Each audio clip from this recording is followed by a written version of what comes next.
Nutrition. Radio song on microphone. Sit up on the beats.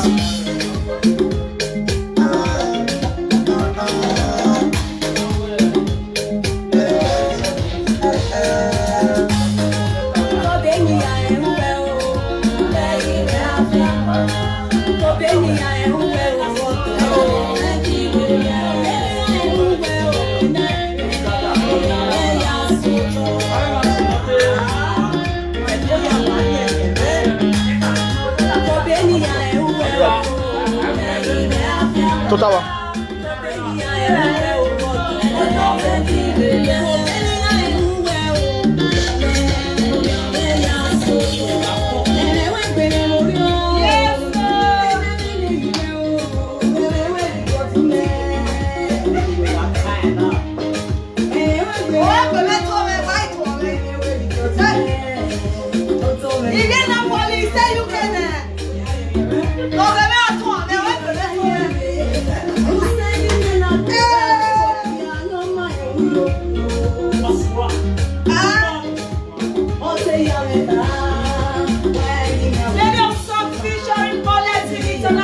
Yes.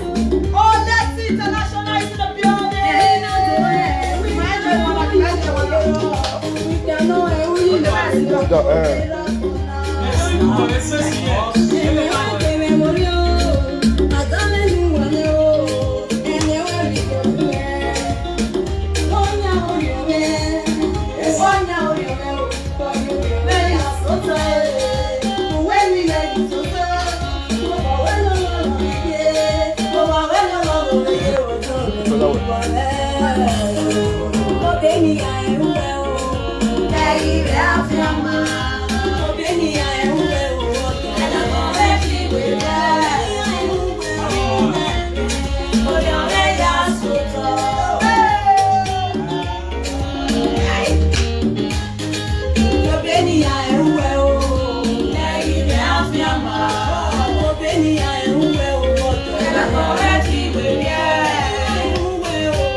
Yes, if you want to enjoy this beautiful music, Lady of Song featuring Oletin International is on my YouTube channel, Lady of Songs TV. Go and enjoy yourself there. Yes, and don't forget to subscribe. It shock you, Abby. Shock you, I say I don't reach here. I don't reach here, Abby. Oh, Lady of Song, I'm flying in the air like a bird. You know easy, my people. You know easy fast. I my first show, I love. Napoli. What happened? That's yeah. We are. Why you want that? Napoli City. Napoli City. I love you guys. If you're Napoli, if Italy, in what way? If Italy as a whole, because even Buweki over like Rome. And 7 hours away, some 6 hours, 3 hours, 4 hours, and a show didn't even know that. It was wonderful. It was wonderful. I can say that yesterday's show is the best. All are the best, but when the meta results, no day or festival Europe. Wala wo gui Rite very only was the matter because of the time frame now you organized the show. It was very short. Me mako me boy ya advert yo. Mako me boy ya advert ye show ni. Me I was surprised when I read because me tell maybe me so 30 or 40 just that ni ya fele a room ni maya meet up in let's just go and do it to like a kind of compensate. Imaka we are me one. May you like her. It was feed up. Crowd. I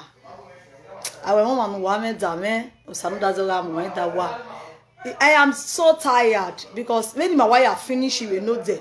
Then why I drop a mic straight to the airport. If I may drop it, boy, I only live video one with me because me tell what who ate away, but he said no, it must be today. So. Make say London, because he left Nigeria yesterday.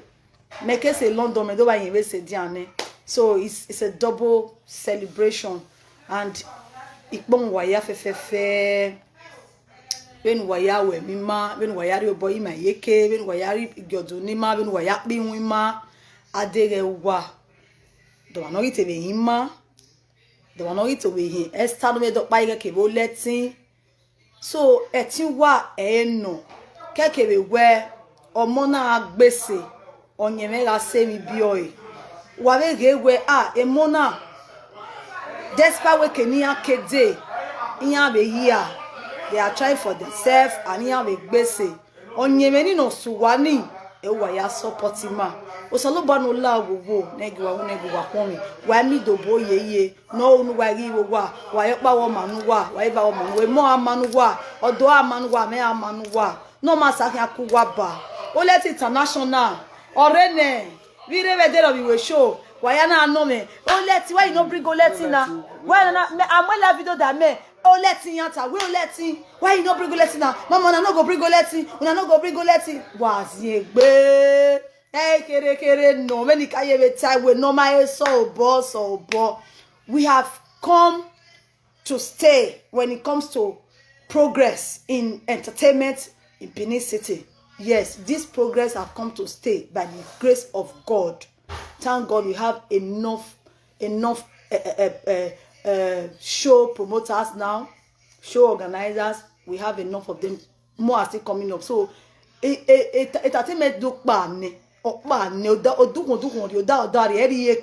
so I rush I fue gbabo kakabo oda omari so let it rain manania orene wa bege enia orene e fans o let him waje we una te o let him fans o ye o let it don show o let it talk to your fans say you don't come but when na guanania o let him e o wari e yori eri ita maina we ma bege kenude na the jacket you know see say nu join we make na do way so that we are there only a few we fi oni ona gele wa do e ola wa respect egbe ona gele the jacket if not egbe ya ga de na mege yin so at least you recognize it let him so you do o ka o kan ma se ku how my we video we jiji me o ka yan me o wa gele o let you o no let you mure o I matter o ko ka yan me what do you mean emi bunere mu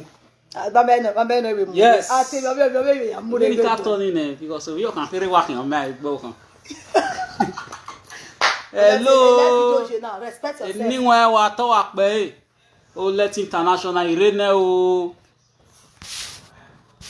irene ni won ifansiven ire UK kwa ya fefe kinu wariri aji la rete we sa fence ni ya o master fence we the part gbe we ya sa fence o se ma be sa fence master fence Wala street street ila okay we street ni la so anyone wala wo go irene o wala ne me o leti rene o kinu waje Everybody don't score goal now. kinu waje kinu wa se kinu warame wa ne o ati opa wa ibori opa bagbe do ga iva wa ti ga iva ibo viva bagbe ga ni wala dian ahin akaka bokpon me ave show promoters iedo de ba même il y a ta eteme ave yani promoter show promoters kwa ya fe when last 2 years last 3 years o maka jeviri oni last 4 years o maka jeviri oni ogben wo jeviri ana ne won to salobwa oswan erun de tenter na musician oredo salobwa oswan erun imane ko so pe ni makere ya okpe amate ka egbe mi ana no sun na o sunu kakabo but awe pon salobwa me de dream me we ya yi la we bo baba na because me di me yeri open egbe me ni yenwina ni bi salobwa we but salobwa we oseni All right, here. Three boza, three body. Three heavy boza. Three boza for JJ body. Boza. Three boza for all of them. Boza because they're too much. It's not easy. JJ body vine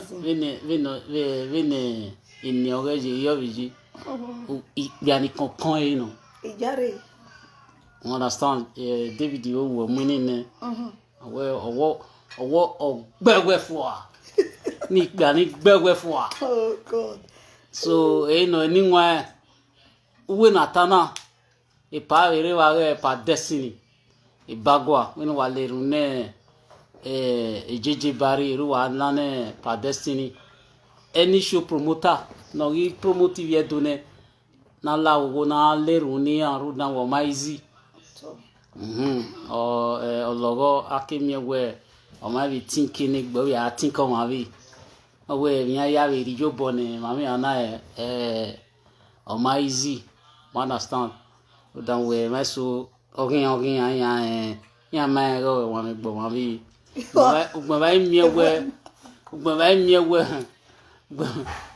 ba miewe ave mi no bi o bi je ma be ri so can we over again me ta again wo me gbe me ma be mi baba be mi wono no timiri vai o bi jire we I ma be ro no ma bi So egbe ma video ni ama bena ya mies ama bena ya mies ama ikpo video ni. So nu wala owo nu wa lerun ni ya.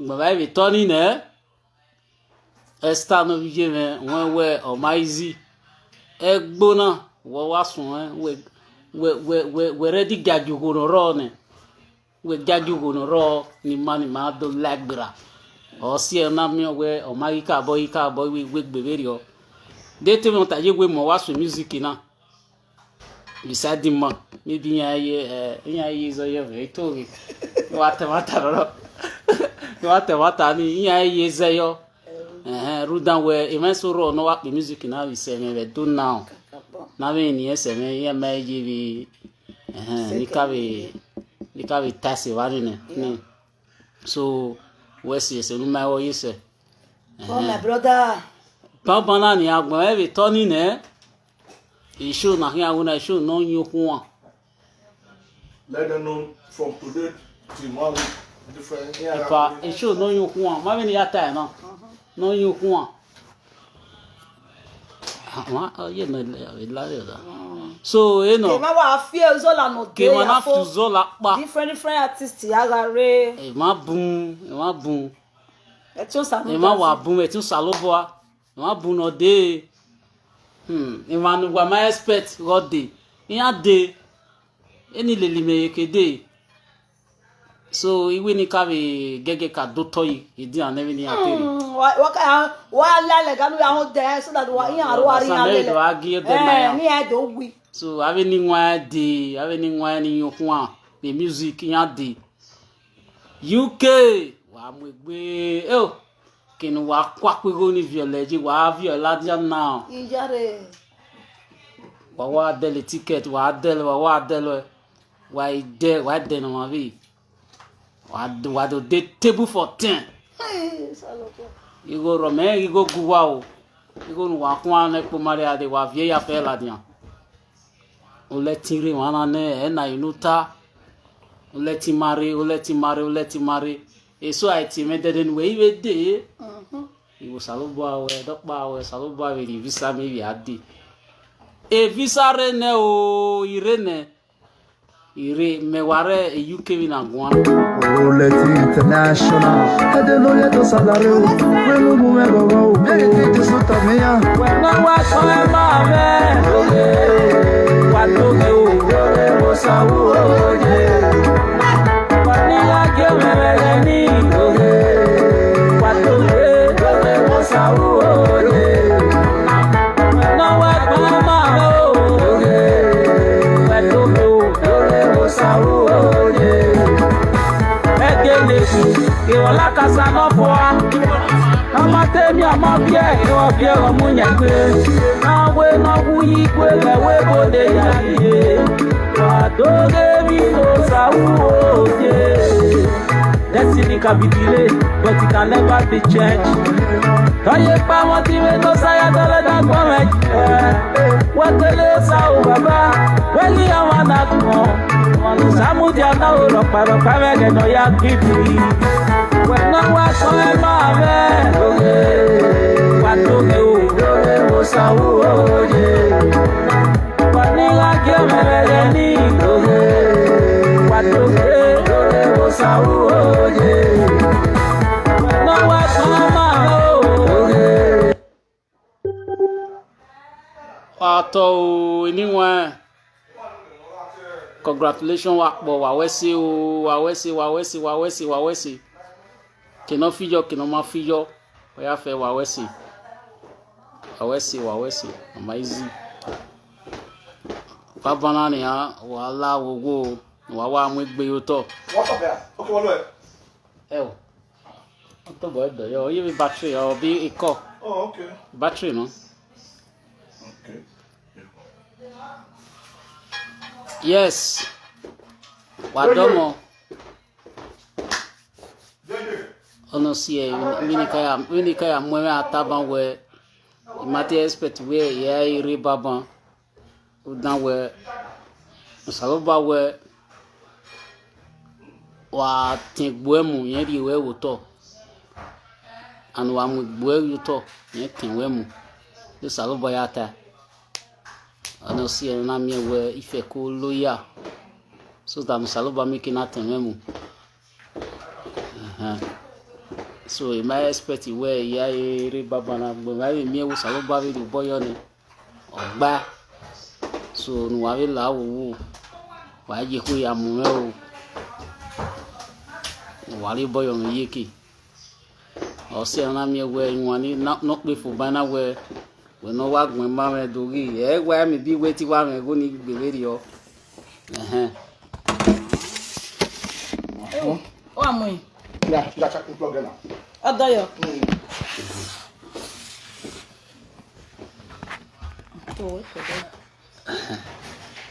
ti wa me di money gbere o we iwa blow we o but even now eji eri o ideji so no awon na we e mage e o ma gbon odo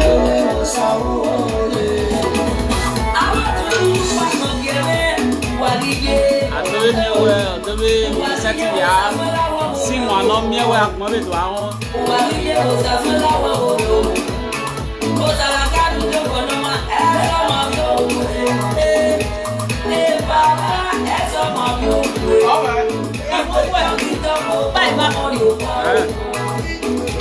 Mentally your papa.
Pas de parfum.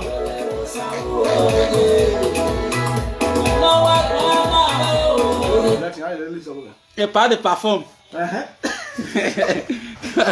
Et pas de lisoppa. One track. Yes. See this very track you are listening to. Oletin Fisher, Ovia Gege, and what's the other guy's name? Otu. What's the other boy? Ede no Dosa. You see those two boys, eh? See those two boys. Although not only the two boys, see here with the beautiful ones are not yet born. Talent they be new. Be need to get talent too. Wa danve wana danve mi je kana talent ya wonu. Oh when umunya you will be here. So this kind of children need to be encouraged. Emi na ya wi yobo. So here need to encourage them so that it's not a competition something. That is what I want every one of us to understand. Hey, competition, you are not doing competition with anybody, and don't drag yourself unnecessarily. Wait patiently for God's time. Ian is able with God's time is the best. And a God's time in us say, ekenu tota ya na do wawe. Ado tiewe. Ado yimiawe. Ado tama we come. But a God's time man say una hawe because woman na we onu we who are you egbewe lilo to egbewe abolo for no reason. Egbewe do bolo. Emi ne ma at a very easy point where do uwe yana. Understand? So also another way egosa. Or say egosa loma. So let everybody have patience. I believe we no cat about we pray and one need, and they will do more. They will still be doing more. A prayer man need e man no you know ya tell me no ma keke e man na ni tell me na ya ma seti mo tin ya palawa ya meti mo vi ya palawa ya ma meti we gbin ya ma wo ma but ya me no ya only has a problem. So e ma very oni there's no room for them. All we need is peace and love, unity. So my very only we are not giving them no room. I dey room money niya because in my meti we your born be mo wetin ya wo no ma. E man you name na encouragement in my need. Taleme in my need So no man, beautiful people of those states. If you Napoli, ni make na say a brother because you know the other marry right. Man no those one savoir be live video na. No make na live I know you rest. Even me, you may be rest you know the other day. Yeah, you will take bela moment, but if you Napoli, we first. If you Paris, we second. If you Paris, we second. Yes, a Spain, we third. Then a Germany, we fourth. Why you no man win hero? Why you win? But a resist hero. Ni ya te result na me yana. Oh, why you win? You all did well. But Salobua or somewhere. No, why you allow down my arm near what bag talk me. He said, I will say, can eat your food,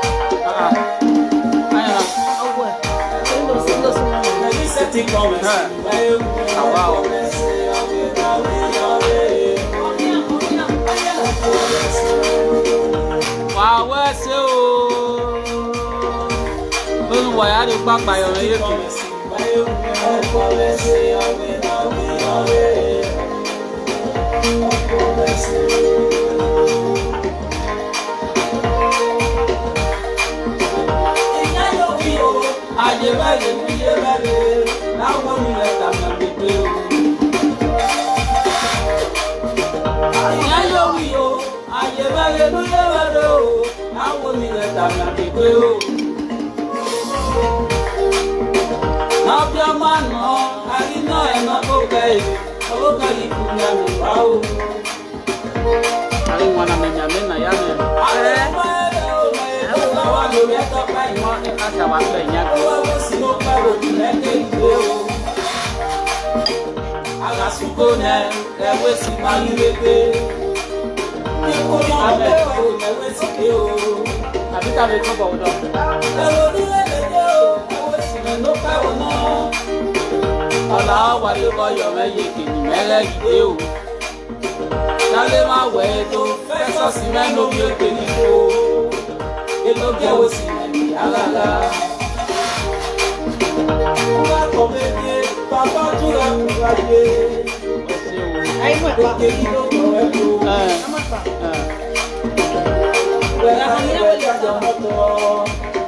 Pàkí ó gbé o, pàdórí ẹ̀ mà.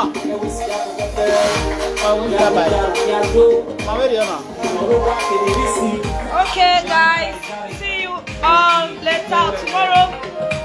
We see you all tomorrow by the grace of God.